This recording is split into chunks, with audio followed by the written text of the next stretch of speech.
What's up, YouTube? It's your boy Nash here. Welcome back to the channel. And if you guys missed the Royal Rumble last night, you guys are in for one hell of a very interesting episode of WWE's Biggest Issue, because this one is actually pertaining to what happened last night on the Royal Rumble kickoff show, which actually is interesting because obviously we know there's always going to be new champions that never should have been booked that way. So for today's episode of WWE's Biggest Issue, it is this week's topic: booking the wrong new champions. This actually happens a lot from time to time in WWE, and one of the most notable wrong new champions was actually Goldberg last year in 2020 at WWE Super Showdown in Riyadh, Saudi Arabia, when he pinned the Fiend Bray Wyatt to become champion. Another wrong new champion or champions would definitely have to be the women's tag team titles at WrestleMania 35, I think? Yeah. At WrestleMania 35 in MetLife Stadium, where we had a fatal four-way match. I believe it was Banks and Bailey, Tamina and Nia Jax, if I remember right, also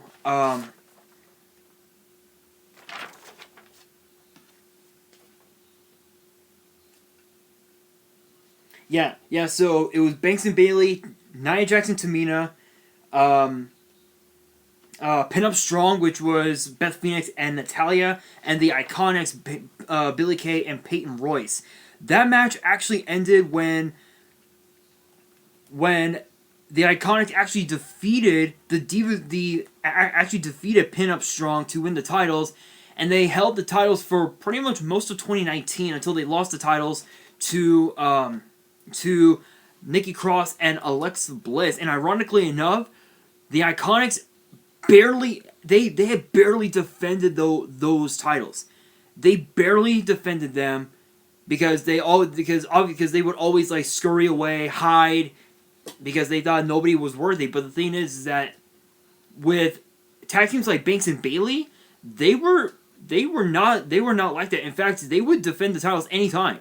That was who they were. Even also the previous champions, Charlotte Flair and Asuka, they would defend their titles anytime. So last night, if you guys didn't watch, we crowned new women's tag team champions on the kickoff show in Nia Jax and Shayna Baszler, with the help of Lacey Evans and two-time Hall of Famer, the Nature Boy Ric Flair. Obviously, because of the fact that Lacey Evans is just jealous. That's all it is. One thing that I want to note is that, again, I said it before, these things happen a lot. Crowning the wrong new champions, these things can happen at any time. Whether it's the Raw tag team titles, the SmackDown tag team titles, the Intercontinental title, the United States title, the Universal title, the NXT North American title, anything, any championship in WWE, no matter what it is, the wrong new champions is always booked in a very unique way. So when you think about the NXT North American title, obviously we crowned a new champion. I think it was back in, I want to say,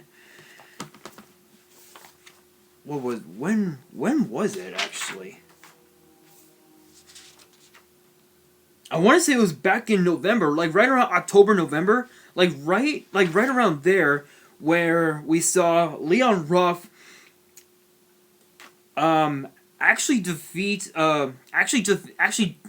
Johnny Gargano with a crucifix bomb to become champion, and with the help of Damian Priest. I'm gonna be honest here. when I first saw Leon Ruff on Raw back when they were airing the shows at the Performance Center, honestly, I thought to myself, this dude's got potential. But seeing that match, if you guys did not watch that episode of NXT, that was one of the weirdest ways to crown a new champion. Because truth be told, Johnny Gargano was an incredible is an incredible North American champion. Don't get me wrong, he's an incredible North American champion. But the fact that he relies on the rest of the way, which is his team, is quite unique. So that's another way, another thing that that gets booked wrong is the fact that they use a developmental star, if you will, becoming champion. And another one that's really, really notable is 2007. I remember WWE Raw. I remember the WWE was doing a tour in Milan, Italy. I think for the first time in history that they would air shows in Italy live. First time ever.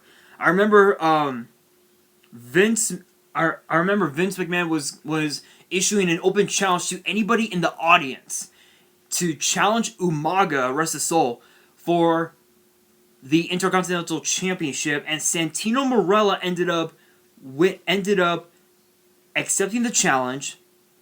And just when you thought that Santino was gonna lose, which honestly, I'm gonna be honest. Don't get me wrong. I'm a big fan of Santino and all of his accomplishments. I kind of figured that Umaga was gonna win it, but Bobby Lashley came out, stuck, and just basically ensured that Santino would become champion. In fact, I think Santino has been Intercontinental Champion 3 times. I think 3 times, and he's won the United States Championship twice. And he's only held the WWE tag titles only 1 time in his career when he teamed up with Vladimir Kozlov. After that, he actually retired due to a couple of injuries he had over time. Which, again, injuries, those things happen a lot. Hence the reason why I prefer to work on the kickoff shows, with Charlie Caruso, Booker T, JBL, Peter Rosenberg, WWE. If you guys are watching this, I'm calling you guys out. Hit me up. DMs are open. Follow me on Instagram, guys. Links are down below. Hit me up. Let's talk. What's up? But that being said, again, that's the reason why WWE always tells us, don't try it at home. Shit like that can happen at any time. Injuries can happen at any time. And so going back with wrong bookings. Another one that that boggles my mind, actually, and this was something that I'm not so sure if it was right or wrong, but I would have to say the most wrongful booking to crown a new champion would definitely have to be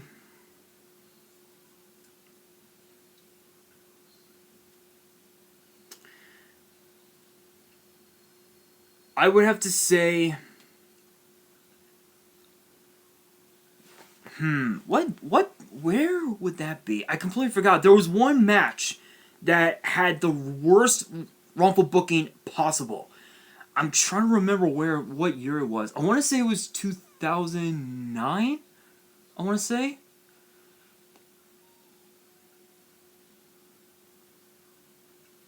Yeah. No, wait, no. I think. Yeah. I think no. I think 2010. Because when you think about it, 2010 was supposed to have been a year of redemption for Hall of Famer Shawn Michaels, and that didn't come to pass because if you guys remember, ooh, excuse me. If you guys remember, Shawn Michaels at the 25th anniversary of WrestleMania, he actually lost to The Undertaker in one of the greatest wrestling matches you would never thought possible. That match right there, because I saw it on pay-per-view. That was an incredible match. I think that match lasted like what, almost 40 minutes, a damn near 40-minute match, absolutely insane. And 2010, like end of 2009, close to the beginning of 2010, Undertaker became world champion and told Shawn Michaels, hey, if you want me, you're going to have to win the Royal Rumble and face me, and then you'll get your shot at WrestleMania. Shawn Michaels came this close. He was in the Final Four. He came this close. It did not happen. So Shawn Michaels ended up getting payback and delivered Sweet Chin Music onto the Undertaker. Thus, Chris Jericho, who was still in WWE back then, became world champion. This was the most wrong, in my opinion, and I'm saying this now, this was the most wrongful booking you could ever think of, because for one, Shawn Michaels wanted to challenge the Undertaker to WrestleMania 26 when it was in Phoenix, Arizona. Whether it was for the World Championship or not. And number two, Jericho is a future Hall of Famer. At that time, Jericho was in the prime of his career. There wasn't a need for Jericho to win the World Heavyweight Championship back then. I know that there's gonna be some people who are gonna comment and say, "Oh, that's so wrong. Yeah, he deserved to be champion." Honestly, don't get me wrong. He's a great world champion, but again, he was in the prime of his career. He did not need to be World Heavyweight Champion. So the way I see it, I feel like as if Undertaker should have been the one to retain the title and then go on to WrestleMania and face Shawn Michaels if Shawn Michaels, when Shawn provoked him, Again, wrongful bookings. These things happen a lot, and when you think about also too, another wrongful booking was actually last year over the summer when Sasha Banks and Bayley, when she was the SmackDown Women's Champion, actually defeated Nikki Cross and Alexa Bliss to regain the women's tag team titles. And what's funny about this is that this was the worst. That was the worst way to win the titles. If you guys saw that episode of SmackDown, you guys know. But for those who don't know, spoilers are coming in 3, 2, 1. So when you think about the women's tag team titles and how much prestige it has here, in WWE, one of the greatest champions would definitely have to be Sasha Banks and Bayley. But the way they won the titles in the summer, which was a roll-up victory, mind you. Sasha rolled up Nikki Cross to win the titles. That was just that was absolutely pathetic. And even Ember Moon, when she was injured, Ember Moon said that was the worst booking ever. Banks and Bayley didn't deserve to win the titles, and I agreed 100%. They didn't deserve to win the titles. In fact, I feel like it's if maybe Bliss and Cross should have kept the titles, and maybe by now Alexa Bliss wouldn't have sided with the Fiends. But again, these things happen a lot. So if I was WWE and if I were to fix the wrong bookings, I would probably say actually, can that even be fixed? I don't think it can. I honestly don't think it can be fixed, honestly, because when you think about it, the wrongful bookings can happen a lot, but if there was a way to maneuver around that, I would say book the right matches, because obviously last night at the Royal Rumble, the card was stacked. Completely stacked.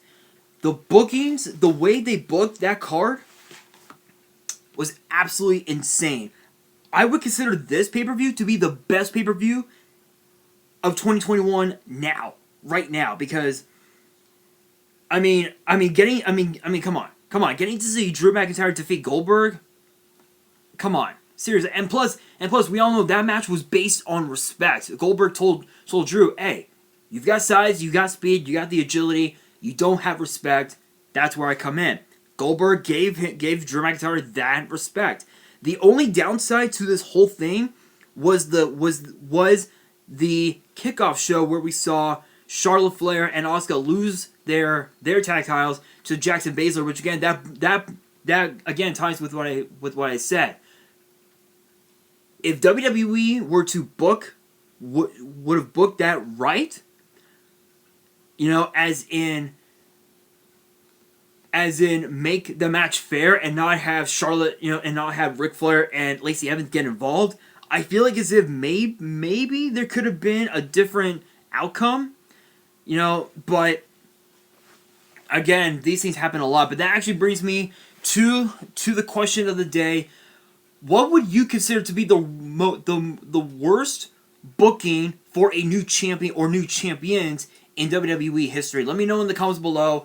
And that is going to do it for this video. Hopefully you guys enjoyed. If you did, make sure you guys smash that thumbs up button. If you guys are new to the channel and you guys want more episodes of WWE's Biggest Issue, which gets posted every Monday, make sure you guys subscribe to the channel and hit that notification bell so you guys do not miss out on any new content that comes your way. Because I'm telling you, these episodes of WWE's Biggest Issue and even YuGiOh's Biggest Issue, which gets posted on Fridays, it gets even more and more crazier.